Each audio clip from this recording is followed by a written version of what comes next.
Doña Margarita Villamayor, mayamang byuda na nagmamay-ari ng Villamayor Fish Farms. Isang matapobre at maldita na gagawin ng lahat huwag lamang madihado sa buhay. Sofia Villamayor, anak ni Doña Margarita na nag-aaral sa Amerika. Isang masunuring anak na umibig sa anak ng katiwala. Ipagpapalit ang sariling kasiyahan para sa ikaliligaya ng mga mahal sa buhay. Mang Tomas Baldovino, katiwala ng mansyon at ng Villamayor Fish Farm, hindi magawang umalis sa paninilbihan sa malupit na amo dahil sa matinding pagkakautang. Marcelito Baldovino, pulis na anak ni Mang Tomas at tumutulong rin sa palaisdaan kapag bakante. Nakapag-aral ng pulisya dahil sa tulong ni Doña Margarita.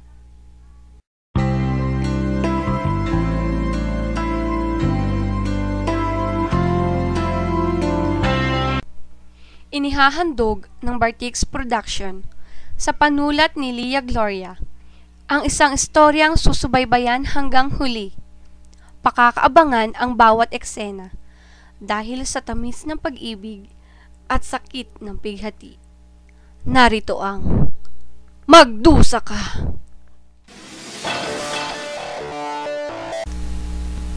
Mama! Mama! Nandito na ang pinakamaganda at nag-iisa mong anak. Naku, Sofia! May uni ka, iha! Bakit nandito ka na? Hindi ba't sabi mo sa akin sa isang buwan ka pa dadating galing Amerika?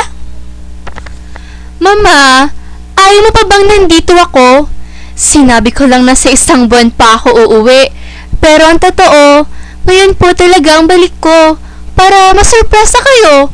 Hindi pa po ba kayo natutuwa na nandito ako? Ikaw talaga, Sofia? Natutuwa naman ako. Di bale, alam ko napagod ka sa biyahe galing sa Amerika. Teka, tipapahanda ko ng kwarto at ang ating hapunan, Sofia. Sige, Mama. Salamat po. Namiss ko talaga kayo. Namiss ko rin tong mansyon. Kamusta na nga po pala ang fishing farm? Naku, mabuti naman ang isdaan, Sofia. Maraming bangus ang ina-export natin sa ibang bansa. At ganun pa rin, malakas pa rin ang kita. Huwag kang mag-alala, anak. Ang Villamor Fishing Farm pa rin ang #1 dito sa probinsya at buong bansa. Good to hear that, Mama. Siyempre, kaya naman matagumpay ang negosyo natin eh. Dahil sa sipag at syaga ninyo. Kamusta na nga po pala si Mang Tomas? Si Mang Tomas ba talaga ang gusto mong makita? O ang anak niyang pulis na si Marcelito? Ang mama talaga. Hindi ba tapos tayo sa isyong yan? Ay, wag ho kayong mag-alala. Wala na ho kami ni Marcelito. Hindi ba't kaya nga ninyo ako pinadala sa Amerika ay para magkahiwalay kami ni Marcelito? Mama naman, napakalinaw ho ng tanong ko. Si Mang Tomas ho ang kinakamusta ko, hindi si Marcelito. Huwag ka nang magpalusot pa, Sofia. Alam ko ang takbo ng utak mo. Pero kung gusto mo talagang malaman, oo anak, mabuting-mabuti ang si Tomas. Ayun, wala pa rin ipinagbago. Hampas lupa pa rin. Isang kahig isang tuka, katulad ng anak niyang hindi mo dapat inibig o maisipang mahaling muli.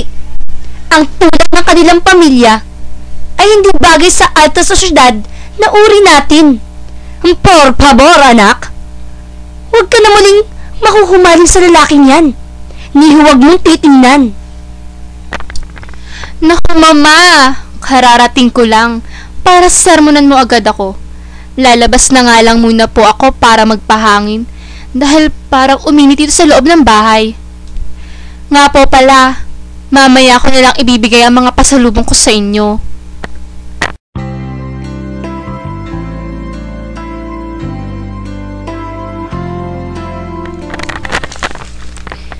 Habang papalabas ng mansyon si Sofia, ay natanaw na siya ni Marcelito mula sa malayo. Pinuntahan ni Sofia ang tabing dagat sa labas ng mansyon na naging tagpuan nila ng kanyang dating nobyong si Marcelito. Kakausapin ni Sofia ang sarili at walang kamalay-malay na minamasdan siya ni Marcelito.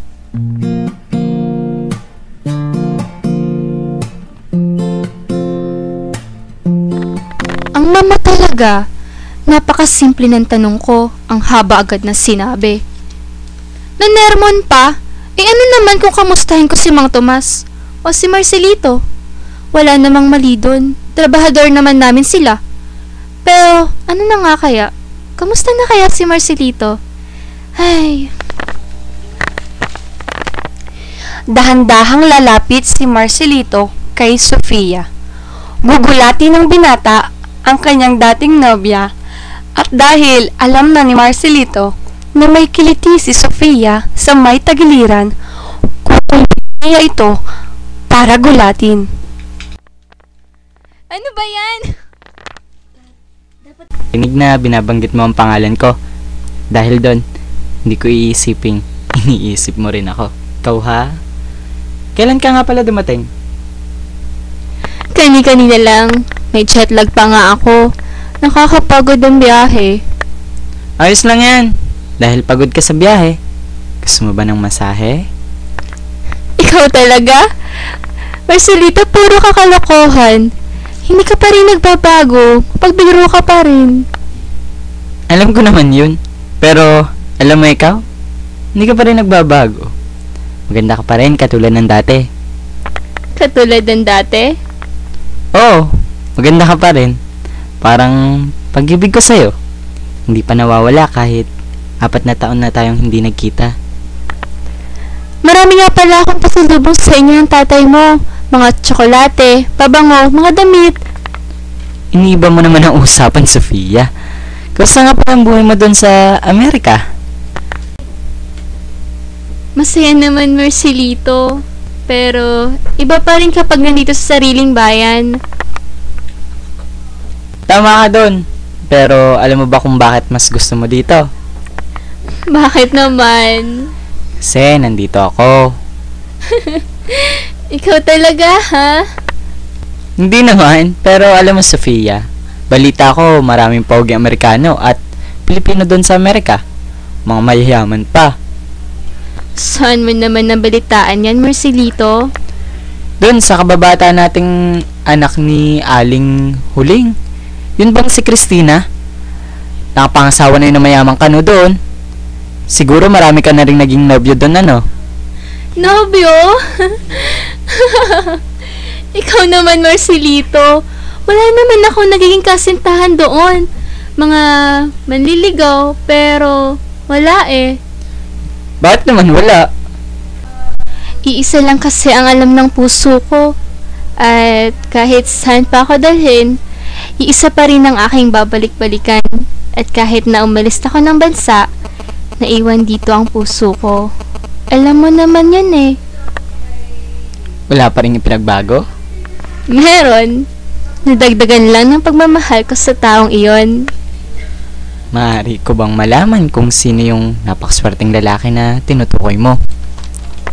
Kunwari ka pang hindi mo alam. Alam mo namang ikaw yung tinutukoy ko. Hindi lang ako makapaniwala na sa tagal-tagal nating hindi nagkita, kahit pinaghiwalay na tayo ng mama mo, ay mamahalin mo pa rin ako, kahit ako isang hamak na dukha lamang. Sabi ko naman sa'yo, diba? Ang pagmamahal ay hindi nasusukat sa estadyo ng buhay. Yan ay nasa pag-ibig na kaya mong ibigay. Sofia! Sofia! Tawag ka na ng mama mo, umuwi ka na muna sa mansyon at magpahinga. Mukhang napagod ka sa biyahe. Sige, Marcelito, kita na lang tayo ah. Sofia! Mahal na mahal kita, Sofia! Mula noon hanggang ngayon, at hindi magbabago yun kahit magkahiwalay man tayo. Ingat ka, mahal, ha?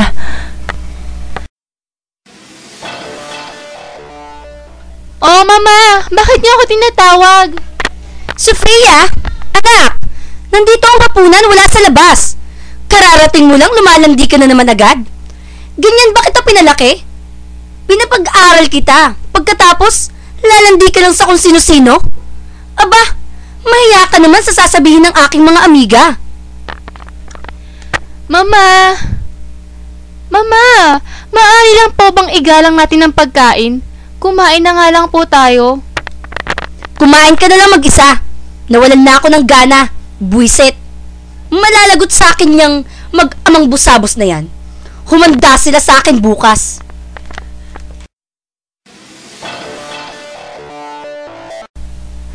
Kahit na matagal nang nagkahiwalay, mahal pa rin ni Sofia at Marcelito ang isa't isa.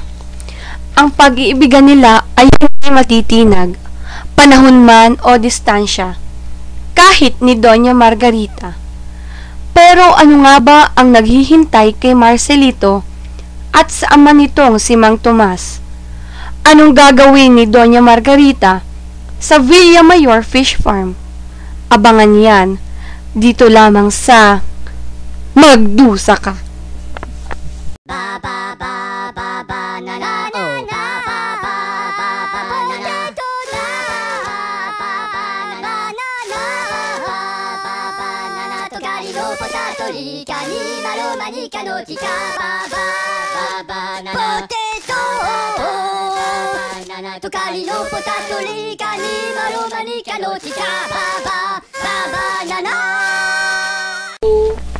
Nagbabalik ang dramang inyong kinasasabikan, ang Magdusa Ka.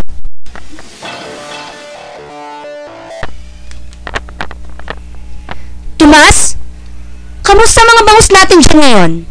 Marami na ba ang na-harvest? Doña Margarita, nako, masamang nangyari po. Marami nga kaming na-harvest, pero mas marami pa ang patay na bangus kesa sa mga buhay. Hindi tulad ng dati na malulusog ang mga huli. Wala nga pong nakakaalam kung anong nangyari. Tama ng satsat, Tomas. Anong gagawin ko dyan sa mga isdang yan? Huwag mong sabihing malulugi ako dahil sa mga isdang yan. Ganun na nga po, Doña Margarita. Mukhang malulugi nga kayo. Hindi. Hindi ako papayag. Benta pa rin yung mga isdang yan. Hala, haluan ng mga buhay na isda yung mga patay na isdang yan. At ibenta sa bayan at kung saan-saan. Tomas, nasan ba yung inutil mong anak? Papuntahin mo nga rito at may atraso pa yan sa akin. Bakit po ba? Anong problema? Kailangan bang bawat galaw ko sasabihin ko sa'yo? Sino bang amo mo dito? Ikaw o ako? Basta tawagin mo. Sige po, sandali lang at tatawagin ko. Pinapatawag niyo daw ako, Doña Margarita. Bakit po ba? Marcelito, ano ba ang natapos mo? Criminology ho. Criminology ba? Sino ba ang tumutulong sa pag-aaral mo? Kayo ho. Kayo ho ang sumusuporta sa akin sa kolehiyo. Ganun ba? Nung magkasakit at namatay ang ina mong si Martha. Kayo din ho ang gumastos, Doña Margarita. Kaya nga ho, hindi kami makalis dito sa Villamayor Fish Farm dahil sa pagkakautang namin sa inyo ng itay. Ano ka dito? Ano kayo ng tatay mo? Tauhan ho. Mabuti naman at alam mo ang katayuan mo dito. Alam ko namang, alam mo na itong sinasabi ko, Marcelito. Layuan mo ang anak ko. Hindi siya bagay sa isang katulad mong dukha at walang alam. Tandaan mo yan. Kung ayaw mong may mangyari sa inyo ng ama mo, magdudusa ka, tandaan mo, Marcelito.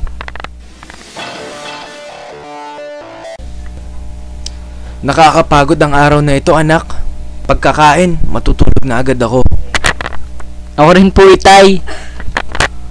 Luto nga itong isda, anak. Galing yan sa farm ng mga Villamor. Naparami kasi ang harvest. Nako, itay. Baka ito ang yung mga namatay na isda galing sa farm, ha.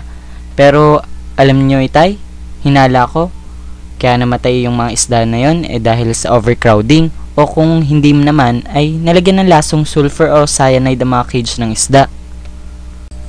Nak, ano ba yung overcrowding na yan? Tay, ibig sabihin, higit sa dapat na isda ang inilalagay ninyo. Sa isang cage, dapat 30 hanggang 50,000 lamang ang laman, pero umabot ng higit sa 100,000 ang nakukuha sa farm. Kung tutuusin, bawal iyon. Hindi ko lang maisuplong sa mga kasamahan kong pulis dahil nahihiya naman ako kay Sofia. Ganun ba anak? Matalino ka rin pala, no? Pero tapatin mo nga ako, anak.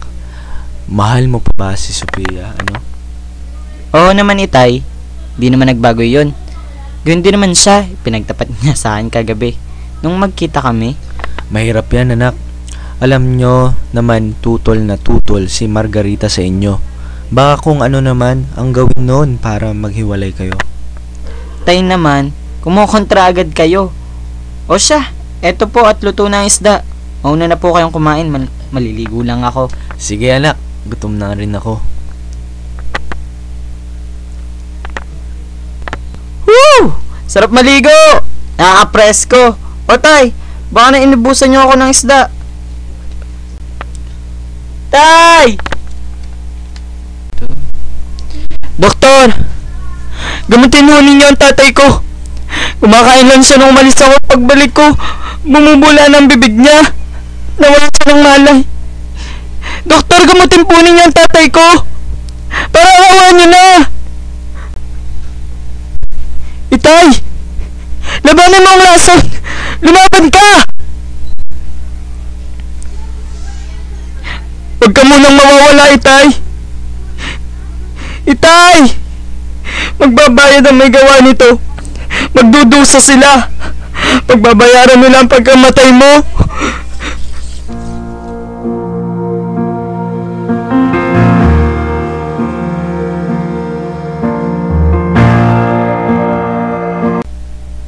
Doña Margarita! Doña Margarita! Lumabas ka dyan, Sofia! Ilabas mo ang nanay mo! Aber! Anong kaguluhan yan? Sino ba yung sigaw na sigaw dyan? This oras na ng gabi ah! Mama! Si Marcelito po nasa labas! Anong ginagawa mo dito sa bakuran ko? Napakalakas pa ng loob mo para magpaputok at mambulahaw! Alam ko na ang ginawa ninyo. Lason nyo ang tatay ko! Anong sinabi mo? Nilason nyo ang tatay ko! Pinatay nyo siya! Anong karapatan mo para sabihin yan sa akin, Marcelito? Nasaan ang katibayan mo? Ha? Hindi ba't pulis ka? Bakit hindi ka muna mag-imbestiga, Marcelito? Bakit pa? Ikaw lang namang matanda ka ang may motibo para pagtangkaan ng buhay naming mag-ama. Sakang kriminal. Mas mabaho pa sa bulok na bangus ang pagkatao mong matanda ka. Buhay ka pa, nasusunog na ang kaluluwa mo sa impyerno.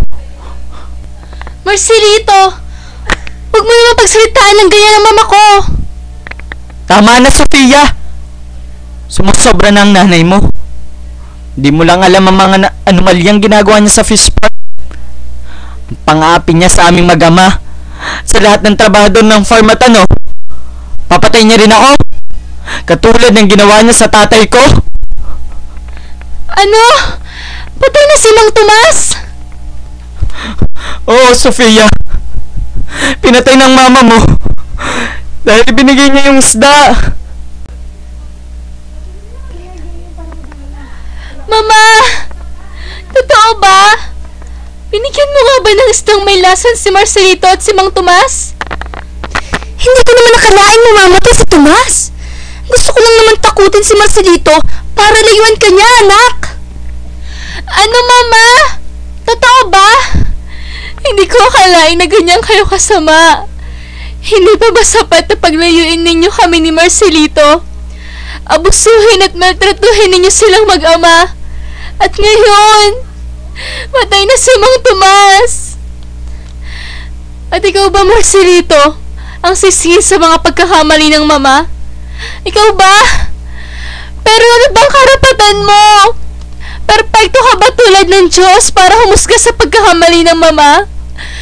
Marcelito, hindi ka Diyos, pero pwede kang magpatawad na parang Diyos.